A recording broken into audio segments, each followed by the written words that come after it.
అందరికీ నమస్కారము. మా యొక్క ఈ ఛానల్ ద్వారా ఎన్నో న్యాయస్థలాల ద్వారా వీడియోలు అందిస్తున్నాం. మీరు చూసిన తర్వాత లైక్ చేసి సబ్స్క్రైబ్ చేసి షేర్ చేయాలని కోరుకుంటున్నాను. నా పేరు D Ramareddy, advocate, ex president, criminal court bar association, ex public prosecutor, high court, state of Telangana. నేను తెలంగాణ ఉద్యమంలో 2001 నుంచి ఉండి కూడా వేల కేసులు వేసాం కనుక ఉద్యమకారులు కానీ, పార్టీకి సంబంధించిన వాళ్ళు కానీ, నా క్లయింట్లు కానీ, నా ఫ్రెండ్స్ కానీ చాలామంది కూడా అడుగుతూ ఉంటారు, ఈ మధ్యకాలంలో క్రిమినల్ లా మొత్తం చేంజ్ అయిందట కదా సార్ అని చెప్పేసి. ఇది చాలా ఇంపార్టెంట్ క్వశ్చన్. అందుకు చాలామంది కూడా ఇంకా తెలియదు. సెంట్రల్ గవర్నమెంట్ 2023లోనే పార్లమెంట్లో బిల్లు పెట్టి రాష్ట్రపతి ఆమోదం పొందిన తర్వాత యాక్ట్ మటుకము 2023లో వచ్చినాయి. అమలైకం మటుకము జూలై 1, 2024 నుంచి అమలు అవుతూ ఉన్నాయి. 29 రాష్ట్రాల్లో కూడా భారతదేశం మొత్తం కూడా క్రిమినల్ లా మొత్తం కూడా చేంజ్ అయ్యి సివిల్ కాలేదు అనమాట, ఓన్లీ క్రిమినల్ అయింది. ఇంకా క్రిమినల్ లా ఎందుకంటే ఇంతకుముందు IPC, criminal procedure code, Indian evidence act, ఈ మూడు కూడా కింగ్ అనమాట, మూల స్తంభాలు అనమాట. అవి మూడు కూడా చేంజ్ అయినాయి.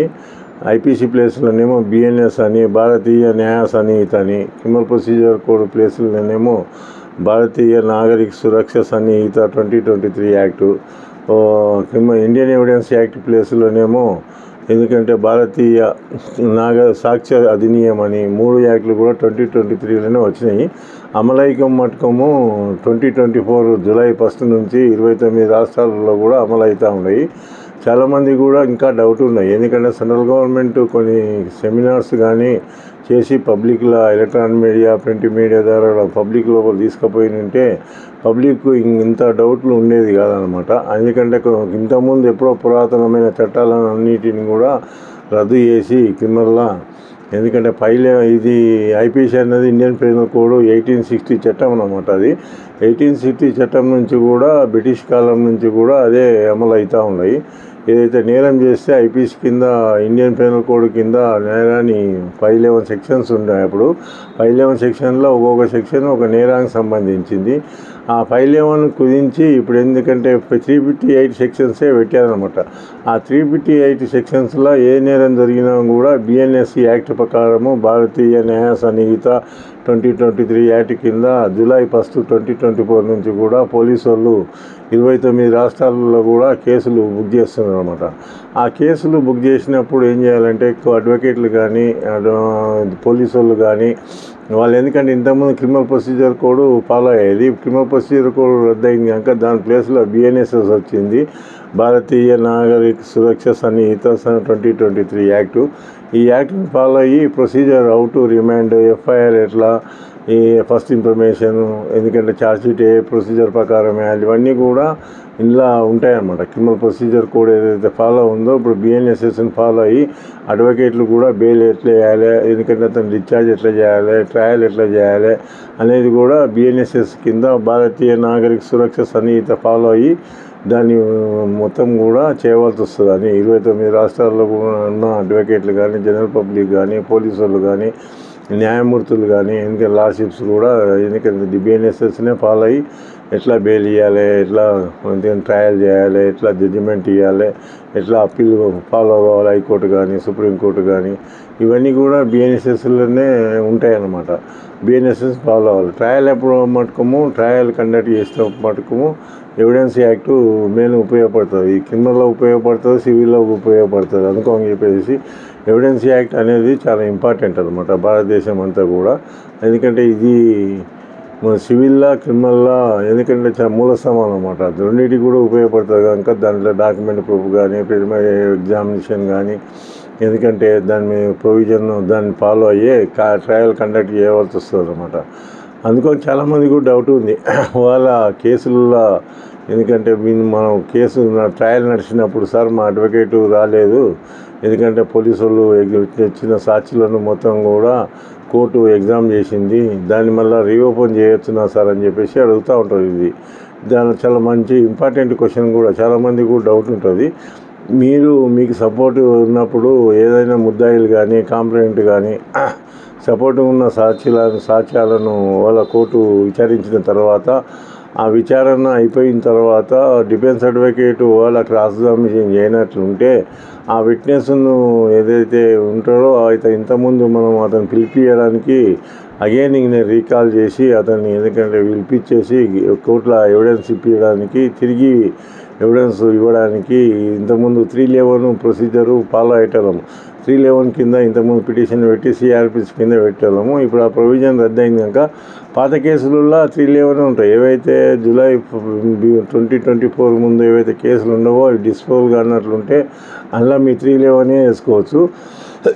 ఇప్పుడు 311 అనేది ఎందుకంటే ఇప్పుడు రద్దయిన కొత్త కేసులు బుక్ అయినప్పుడు బిఎన్ఎస్ కింద యాక్ట్ ఎందుకంటే కింద కేసులు బుక్ చేసినప్పుడు పోలీసు వాళ్ళు ఇప్పుడు బిఎన్ఎస్ఎస్ యాక్ట్ను ఫాలో కావాల్సి వస్తుంది. బిఎన్ఎస్ఎస్ యాక్ట్లో మటుకు ఇంతకుముందు 311 ప్లేస్లో ఇప్పుడు 348 అని వచ్చింది. 348 బిఎన్ఎస్ఎస్ యాక్ట్ కింద మీరు ఒక దరఖాస్తు పిటిషన్ పెట్టుకొని మీకు ఏదైతే కేసుకు మీరు అతన్ని క్రాస్ ఎగ్జామ్ చేయాలనుకున్నారో ఆ విట్నెస్లను మొత్తం విట్నెస్లన్నా ఒక విట్నెస్నా మెటీరియల్ విట్నెస్లా అనేది కూడా అందులో మెన్షన్ చేయాలి. పిటిషన్ 348 కింద మీరు పిటిషన్ పెట్టుకొని కోర్టులో ఎందుకంటే అదర్ సైడ్ పబ్లిక్ ప్రాసిక్యూటర్ ఉంటారు, పబ్లిక్ ప్రాసిక్యూటర్ నోటీస్ సర్వ్ చేసి ఆ నోటీస్ సర్వ్ చేసిన తర్వాత కోర్టులో వాదనలు వింటారు. వాదనలు విన్న తర్వాత మీ పిటిషన్ అలో చేసిన తర్వాత ఆ సమన్స్ ఎంతమందికి విట్నెస్ రాసినారో వాళ్ళందరికీ కూడా జడ్జి గారికి ఎందుకంటే ఆ లార్డ్షిప్ అదే కోర్టులో విచారణ జరుగుతుంటో ఆ విచారించే అధికారికి కానీ వాళ్ళకు కానీ కన్సర్న్ పోలీసు వాళ్ళకు సమన్స్ ఇష్యూ చేసి పలానాలో పిలిపియండి అని చెప్పేసి అధికారం లార్డ్షిప్స్కి ఉంటుంది అనమాట. మీరు 348 కింద పెట్టుకోవాలి. ఇంతకుముందు 311 ప్లేస్లో 348 వచ్చింది కనుక బిఎన్ఎస్ఎస్ యాక్ట్ ప్రకారము మీరు పిటిషన్ పెట్టుకొని భారతీయ నాగరిక సురక్ష సన్నిహిత కింద 348 ప్రొవిజన్ కింద ఆ ప్రొవిజన్ ఆఫ్ లా క్రిమినల్ లా చాలా ఇంపార్టెంట్ అనమాట. ఏ ప్రొవిజన్ ప్రకారము మనం కేసు కండక్ట్ చేస్తాం అనేది కూడా ఇంపార్టెంట్ అనమాట. అందుకని ఈ ప్రొవిజన్ ప్రకారము మీ పిటిషన్ పెట్టుకొని ఆ విట్నెస్లను అవసరం అనుకున్న విట్నెస్లందరూ కూడా పిలిపించేసి మీకు న్యాయం జరుగుతుంది అనుకున్నప్పుడు న్యాయము ధర్మము చట్ట ప్రకారము కోర్టు కూడా భావిస్తే కోర్టు ఎందుకంటే ఇతను కంపల్సరీ కోర్టులో మళ్ళీ అగైన్ ఇతను రీఎగ్జామ్ చేయాలనుకున్నప్పుడు ఆ మెటీరియల్ విట్నెస్ ఉన్నప్పుడు ఆ విట్నెస్ను కంపల్సరీ జడ్జి గారు మీ పిటిషన్ను అలో చేసి కొన్ని అతనికి వచ్చిపోయే ఖర్చులకు కూడా కాస్ట్ ఇంపోజ్ చేస్తారన్నమాట. ఆ కాస్ట్ మీరు పే చేసినట్లయితే విట్నెస్లను మీరు డిపాజిట్ చేసినట్లయితే ఎంతమంది విట్నెస్లు అడ్రస్తోని ఆ లిస్ట్ ఆఫ్ డాక్యుమెంట్ కానీ విట్నెస్ కానీ ఎంతమంది ఉంటారో అంతమందిని కోర్టులో మీరు ఒక పిటిషన్ పెట్టుకొని మీ అవసరం అనుకున్న సాక్ష్యాలను విట్నెస్లు అంటే సాక్ష్యాలు అనమాట. సాక్షులు ఎవరెంతమంది ఉంటారో అవి సాక్షులందరూ కూడా బాటా ఖర్చు కానీ మిగతా ఖర్చు కానీ ఎక్స్పెండిచర్ కానీ జడ్జి గారు మీ పిటిషన్ అలో చేయాలనుకున్నప్పుడు ఇంపోజ్ చేస్తారనమాట. వాళ్ళ ఖర్చులు కానీ వేరే స్టేట్లు ఉన్నా కూడా వాళ్ళు వచ్చిపోయే ఖర్చులు బస్ ఖర్చులు కానీ మిగతా అకామిడేషన్ కానీ ఇవన్నీ కూడా కోర్టు ఇంపోజ్ చేయడానికి ఆస్కారం ఉంటుంది. మీరు భరించేటట్లు ఉంటేనే వాళ్ళని ఎందుకంటే కోర్టు అలో చేసి వాళ్ళకు ఎందుకంటే మీ కేసులో పిలిపించేసి వాళ్ళని రీఎగ్జామ్ చేయడానికి ఆస్కారం ఉంటుంది అన్నమాట. ఈ ఇంతకుముందు 311 ప్లేస్లో ఏదైతే 348 పిటిషన్ ఉందో 348 పిటిషన్లో మీవన్నీ రాయాలన్నమాట. ఎందుకోసము మీరు ఆ రోజు రాలేదు, మీ అడ్వకేట్ ఎందుకు రాలేదు, మీరు ఎందుకు క్రాస్ ఎగ్జామ్ చేయలేదు అనేది కూడా దాంట్లో రాయాలి. మొత్తం గ్రౌండ్స్ అన్నీ రాసిన తర్వాత కోర్టు పరిశీలిస్తుంది అన్నమాట. కోర్టు పరిశీలించిన తర్వాతనే ఆ విట్నెస్ను అవసరం అనుకున్నప్పుడు ఆ విట్నెస్ను పిలిపించేసి మీకు కేసులో ఏదైతే మెటీరియల్ విట్నెస్ ఉంటారో ఆ విట్నెస్ను మొత్తం కూడా పిలిపిస్తారు అన్నమాట. పిలిపించేసి ఎంతమంది సాక్షులు ఉన్నారు అలా అనేది కూడా ఆ కోర్టు జరిగే ఏదైతే విచారించే కోర్టు ఉంటుందో ఆ విచారించే కోర్టే మేము పిలిపిస్తుంది అన్నమాట. అందుకని చాలామంది కూడా డౌట్ ఉండొచ్చు. ఎంతమంది కూడా నాకు ఫోన్ చేసి ఎందుకంటే కొన్ని కేసులలో ఎందుకంటే అసలు అడ్వకేట్ ఉన్నాడు వాళ్ళు ఉన్నారు కనుక వాళ్ళకు ఎందుకంటే ఆల్రెడీ వాళ్ళ ఆఫెన్స్లోనే మొత్తం విట్నెస్ని ఎగ్జామ్ చేస్తారు కనుక వాళ్ళు విట్నెస్ చీఫ్ ఎగ్జామినేషన్ పోలీసు వాళ్ళు చేస్తారు కనుక ఆ చీఫ్ ఎగ్జామినేషన్ పట్టుకొని మీకు జడ్జిమెంట్ కూడా ఇచ్చేసి మీకు కన్విక్షన్ ఇవ్వడానికి కూడా ఆస్కారం ఉంటుంది. కన్విక్షన్ అంటే శిక్ష అనమాట. వాళ్ళు చెప్పింది అనుకోని మీకు ఎందుకంటే దాన్ని మీరు ఆ రకంగా జరగకుండా మీకు న్యాయం జరగాలంటే ఎంతమంది కూడా అతని యొక్క సంబంధించిన సాక్షులను ఆ కేసుకు సంబంధించిన సాక్షులను విట్నెస్లను అందరూ కూడా మీ అడ్వకేట్ క్రాస్ ఎగ్జామిన్ చేయవలసి వస్తుంది అనమాట. కొన్ని కేసులలో మెటీరియల్ ఎవిడెన్స్ ఉంటారనమాట. ఈ కేసులలో power to summon material witness or examine the person present in అనమాట. ఆ కేసులో ఉన్నటువంటి వాళ్ళను సాక్షులను అవసరం అనుకున్నప్పుడు పిలిపించే అధికారము ఆ జడ్జికి విచారించే జడ్జి గారికి ఉంటుందన్నమాట.